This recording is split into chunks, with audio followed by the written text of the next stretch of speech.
La délégation malagasy conduite par le couple présidentiel, composé du président du Congrès de la Transition et du ministre des Affaires étrangères, a touché le sol malgache cet après-midi vers 14 h.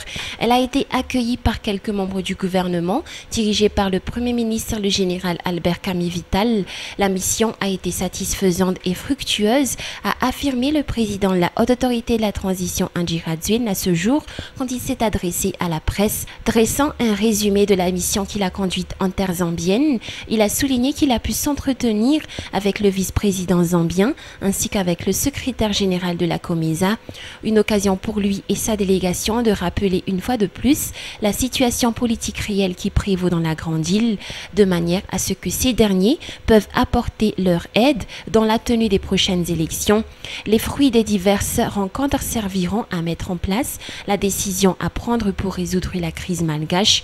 Pour ce qui est de la rencontre avec le secrétaire général de la COMESA, le président Andry Rajoelina a de confirmer que le secrétaire général de la COMESA a donné sa promesse quant à l'appui à la Grande Île pour la tenue des élections. Auparavant, des rapports concernant Madagascar ont été erronés.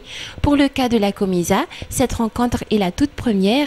Elle aurait dû se faire un peu plus tôt, a souligné son secrétaire général. Les décisions que la COMESA prendra s'alignera avec celle de la SADC. Toutefois, il a été convaincu que la crise ne devrait plus s'étaler et qu'il n'y a de plus consensuel et d'inclusif que le gouvernement actuel.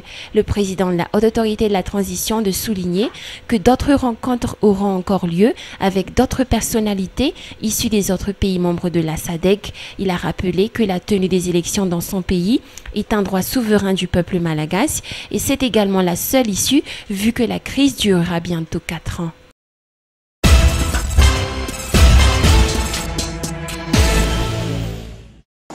La délégation malgache conduite par le président Andry Rajoelina et son épouse est arrivée à Lusaka, capitale de Zambie, hier après-midi vers 15h30 heure malgache. La délégation a directement rejoint l'hôtel intercontinental dans la capitale zambienne. Pourquoi le président Andry Rajoelina a choisi la Zambie dans son périple africain? La Zambie étant membre de la SADC et du moins préside actuellement la Troïka, l'organe chargé de la question politique et sécurité des pays membres, est un pays très influent sur les décisions de la communauté. Hier après-midi, la délégation a été reçue par le vice-président de la Zambie. Et pourquoi le vice-président?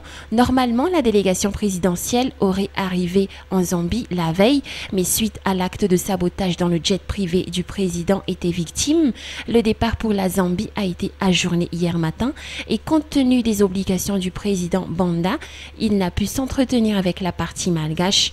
Toutefois, il a donné le plein pouvoir à son vice-président, accompagné par le ministre des Affaires étrangères et les membres du cabinet du président. La rencontre a eu lieu dans le bureau du vice-président et a duré plus d'1h30. À l'issue de cette rencontre, le vice-président zambien a tenu un point de presse pour les journalistes et a déclaré que la rencontre est bénéfique pour la Zambie. L'objectif de la rencontre avec le président de Madagascar est de consulter les réalités à Madagascar afin de pouvoir échanger les points de vue sur la meilleure façon dont la SADC a la situation politique du pays. Cette rencontre a été bénéfique pour la Zambie pour la prise de décision le 20 mai prochain dans le cadre de la SADC. Durant cette visite en terre zambienne, l'on constate que les informations concernant Madagascar sont faussées. La rencontre avec le vice-président est un autre point pour le numéro 1 de la transition dans son action de lobbying en vue de la décision que prendra la SADC, dont l'avenir de notre pays en dépendra.